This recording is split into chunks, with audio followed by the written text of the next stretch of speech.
Oh, isn't she pretty and cute? It's just a shame she's so dumb. Oh, now, Thunderfoot, how can you besmirch a pretty young thing like that? Justify yourself, man. Well, okay. First, what is she wearing on her head? Yeah, this girl thinks that wearing a sheet over her head will show an ancient magical desert spectre that she respects him. But shouldn't we respect her faith and religion? Well, no. Simply no. And I'll tell you why.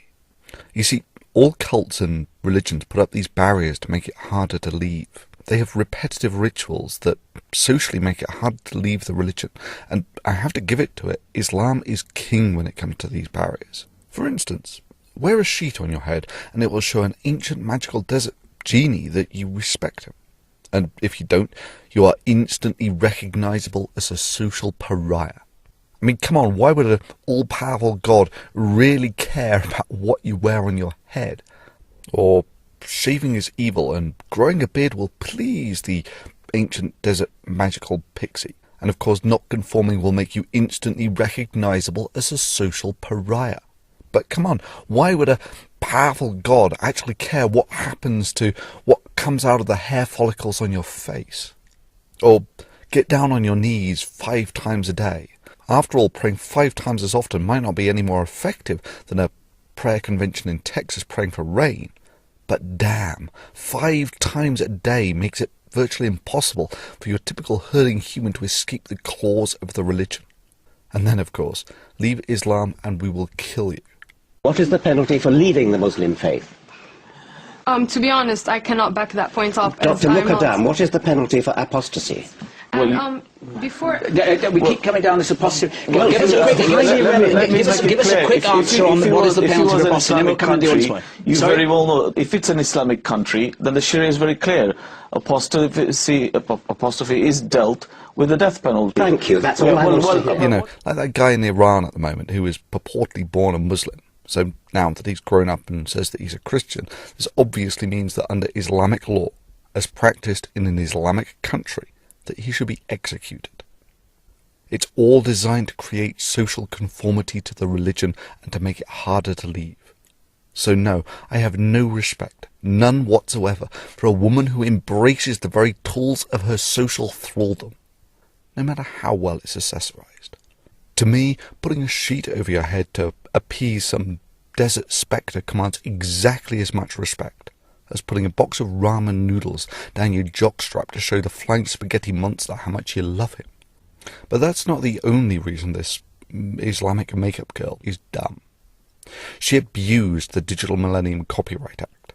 She filed DMCAs for her own purposes when Potholer 54 had the temerity to draw attention to her scientific illiteracy that she decided to vocally parade on YouTube. Sorry, girl, but that's a big no-no. You choose to inject your scientific illiteracy into this forum. But first and foremost, I'm a scientist with a first-class honours degree in human biology from a top British university. Yes, I believe that the first human being, our ancestor Adam, peace be upon him, was created by God in heaven. And now you have no grounds whatsoever to complain when you get called on it. Now, a more compassionate and understanding guy than Potholer 54 you will not find. But I'm not Potholer. Indeed, for me, this free and open forum thing is one of those black and white, never compromise type issues. Never compromise. Not even in the face of Armageddon. That's always been the difference between us, Daniel.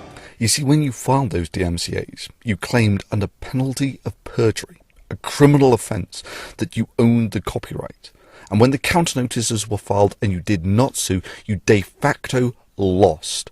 Indeed, you can be sued for doing it.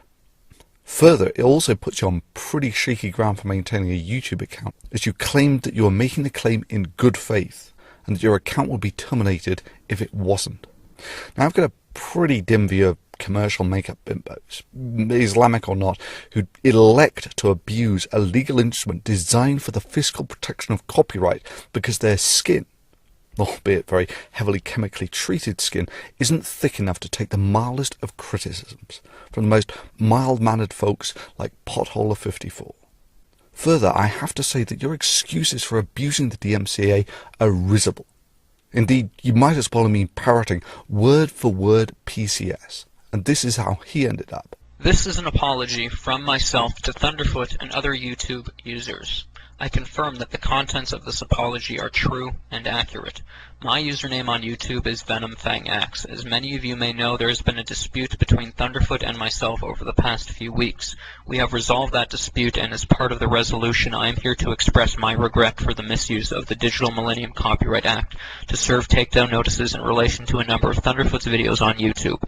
Now, if you and your staff had just admitted that you got it wrong and that you'd abused the DMCA out of naivety, I could have let this one slide and we could have chalked it up to Allah giving you bad advice because he wasn't up to speed on modern copyright law or something. But that's not what happened. You acted like you'd done nothing wrong. And that's bull. And it sets a lousy precedent. And that's why I'm making this video. So you can file a DMCA against this video in bad faith if you want. And when you lose the counter notice, we will see if YouTube makes good on its promise to terminate the accounts of those who persistently abuse the legal instrument of the DMCA.